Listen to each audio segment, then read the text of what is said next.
Yosef. Yosef, Mimin, Abi, dan Arigi itu ditersangkakan sejak 16 Oktober tahun 2023. Mau dicatatkan itu. Kemudian mereka dijemput dari rumahnya tanggal 17 Oktober 2023. Bahkan ada surat penggeledahan terhadap rumah Bu Mimin di tanggal 17 Oktober 2023. Secara hukum, apa yang dilakukan oleh pihak kepolisian Polda Jabar itu sudah menyalahi aturan. Aturan apa? Aturan dari putusan MK. Putusan MK itu ada 3 karakteristik, ya. 3 karakteristik itu yang pertama adalah ketika seseorang sudah ditetapkan menjadi tersangka, tidak boleh lagi dimintai keterangan saksi, keterangan tersangka, keterangan ahli, kemudian tidak bisa lagi untuk melakukan penggeledahan dan penyitaan. Apabila itu dilakukan setelah orang ditetapkan tersangka, artinya perolehan barang buktinya itu ilegal alias tidak sah, ya kan? Nah, menyangkut kepada apa yang barang bukti ini bisa menjadi alat bukti, tapi alat bukti belum tentu barang bukti. Karena kalau bicara alat bukti, kita kembali lagi ke pasal 184 KUHP, yaitu keterangan saksi, keterangan terdakwa, keterangan ahli, surat dan petunjuk. Nah, ini ada yang janggal menurut saya di sini. Bahwa saya menemukan Dokter Setia Betaria Aritonang sebagai ahli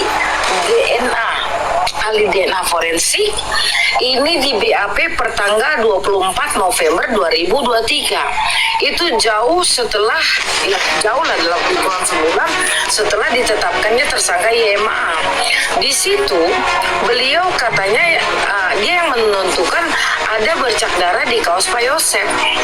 Kaos Pak Yosef itu dijadikan alat bukti di persidangan dan itu satu-satunya barang bukti yang memberatkan Pak Yosef sehingga Pak Yosef divonis 20 tahun.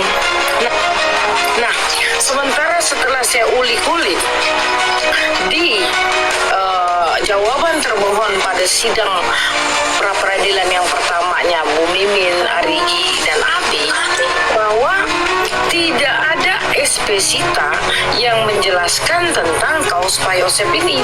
Bahkan celana putih Pak Yosef juga tidak ada.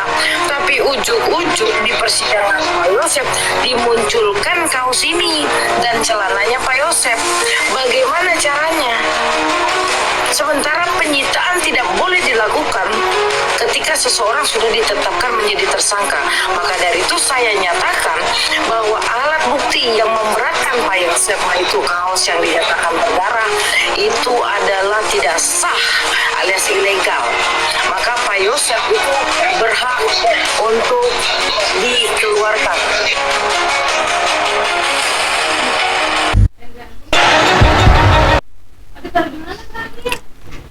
Itu dia pernyataan Kasil teman-teman dari channel Capuri ya teman-teman. Ya, bagaimana pandangan teman-teman semua tentang hal ini ya, tentang pernyataan Kasil ya. Intinya adalah dari Kasil sendiri menyatakan bahwasanya untuk penetapan tersangka ya untuk Bu Mimin, Arigi dan Abi maupun Pak Yosef itu tidak sah ya teman-teman. Jadi bukan hanya Bu Mimin, Arigi dan Abi, tapi juga di situ Kasil juga menyatakan ke Pak Yosefnya, di mana kita ketahui dulu saat pra peradilan Pak Yosef tidak diikutsertakan oleh Pak Rohman kan kayak gitu, karena mungkin sudah meyakini bukti-buktinya sudah ada. Berbeda dengan Bu Mimin, Arigi dan Abi yang masih ngegantung untuk buktinya gitu. Jadi diajukan oleh Pak Rohman kan seperti itu. Di situ Kasil bilang bahwasanya diadakan yang namanya pengambil alat bukti. Di situ adanya pengambilan alat bukti setelah ditetapkan tersangka gitu ya. Ya seperti kita ketahui pada saat itu yang saat Irlan gitu kan ya mengambil baju Pak Yosef itu belum ditetapkan sebagai tersangka gitu ya. Kayak yang ada 2 noda merah yang dinyatakan seperti itu, dan di persidangan itu dicek lagi ternyata memang 5 tanda noda merah gitu ya. Karena mungkin yang namanya cipratan itu memang sangat kecil-kecil sekali gitu ya teman-teman. Jadi tentunya kalau untuk Pak Yosef kita skip, kita terfokus ke Bu Mimin, Arigi dan Abi gitu ya. Ya, banyak dari para netizen memang berpandangan untuk pra peradilan ini kemungkinan besar ditolak karena sebelumnya juga sudah ditolak gitu ya, di pengajuan Pak Rohman sebelumnya untuk Bumin, Arigi dan Abi. Sekarang ada upaya hukum dari Kasil karena sudah berganti kuasa hukumnya ke Kasil, dan Kasil mengupayakan ya kemungkinan sekecil apapun ya, sebelum pokok perkara gitu ya, dicoba untuk pra peradilannya terlebih dahulu. Dan itu menurut gua nggak salah ya, karena itu kan sebagai kuasa hukum ya tentunya berhak untuk melakukan upaya hukum gitu. Jadi justru gua ya support untuk Kasil melakukan pra peradilan gitu ya. Silakan untuk menunjukkan performanya gitu ya. Gue juga menunggu itu ya, waktu Pak Rohman gue menunggu performa dari Pak Rohman, dan juga sekarang waktunya Kasil, gue juga menunggu untuk performa Kasil nih ya. Gue nggak tahu ya sidangnya bisa hari ini ataupun besok ya. Informasi yang gue dapet sih kalau nggak salah untuk Abi hari ini tanggal 14 dan Bu Mimin besok ya. Tapi kita nggak tahu, yang pasti fixnya itu tanggal 15 udah ada pra peradilan gitu ya. Ya, kemarin memang ada hal lucu juga ya, dinyatakan di seluruh media atau media besar bahwasanya Abi sudah P21, tapi kenyataannya masih dilakukan pra peradilan. Artinya memang belum P21 ya teman-teman, jadi masih bisa melakukan pra peradilan untuk Abi, dimana kalau misalkan sudah P21 tentunya tinggal melakukan sidang, artinya berkas sudah lengkap gitu ya. Dan seperti dulu kita mengawal kasus Subang ini ya teman-teman, untuk pra peradilan Abi, Arigi dan Abi, di sini kita sepertinya memang hanya mengulang aja ya, mengulang mungkin sejarah Pak Rohman dulu gitu ya. Apapun hasilnya gitu ya, kan cuma dua kemungkinan ya teman-teman. Kalau misalkan Kasil berhasil gitu ya, membebaskan Bu Mimin, Arigi dan Abi ya dari jerat tersangka, tentunya akan dipertanyakan juga status daripada Pak Yosep gitu ya. Kemungkinan besarnya bisa dibebaskan. Nah, kalau misalkan memang sudah tidak bisa benar-benar ya 90% atau 99% Kasil gagal dalam pra peradilan, otomatis akan naik ke persidangan kan kayak gitu. Dan ya sudah seharusnya dari pihak Polda Jabar mengambil ketegasan.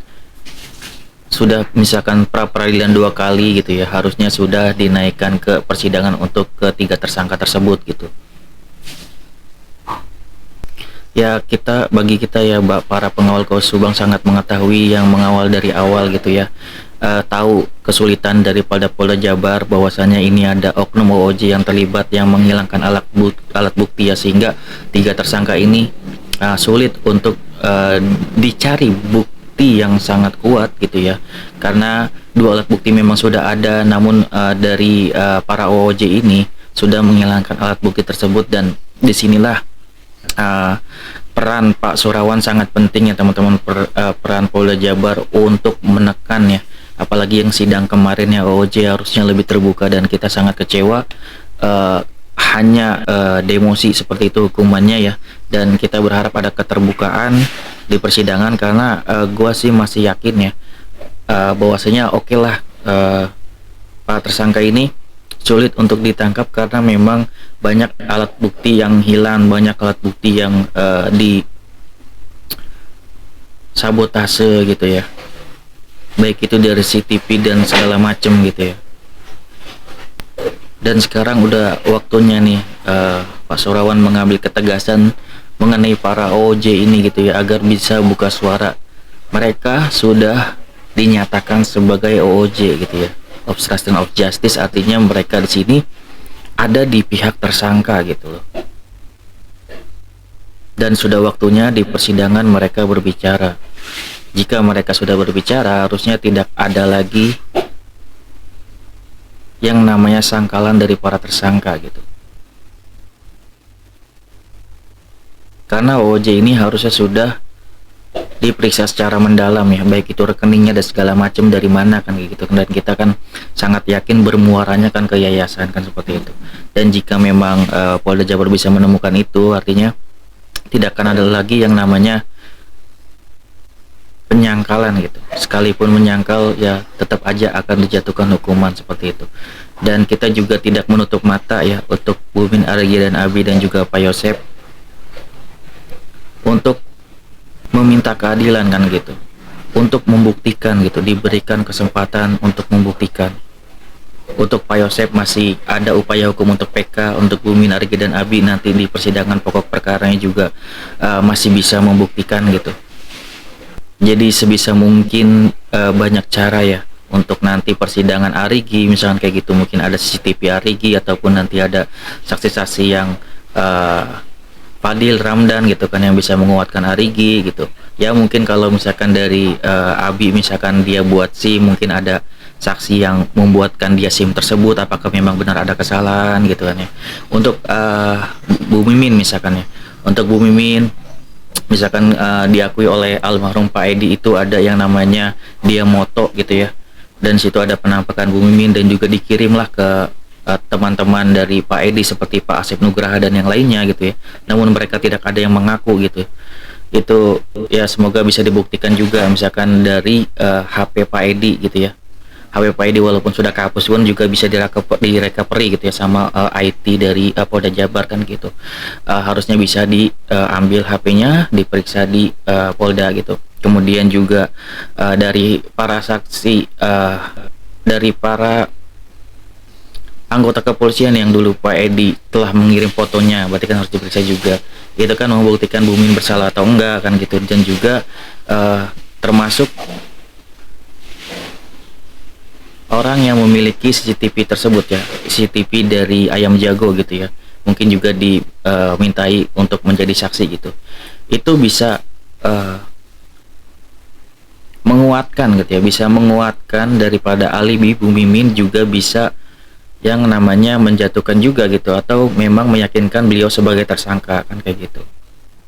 Kalau untuk Abi sendiri memang agak berat karena memang ada saksi-saksi yang melihat Abi ada di TKP, dan sebisa mungkin ya untuk Bu Mimin dan Arigi jika memang memiliki alibi yang kuat gitu, silakan dibuktikan gitu upaya-upaya hukumnya, atau memang ada saksi-saksinya dicari jika memang ada yang bisa menguatkan gitu.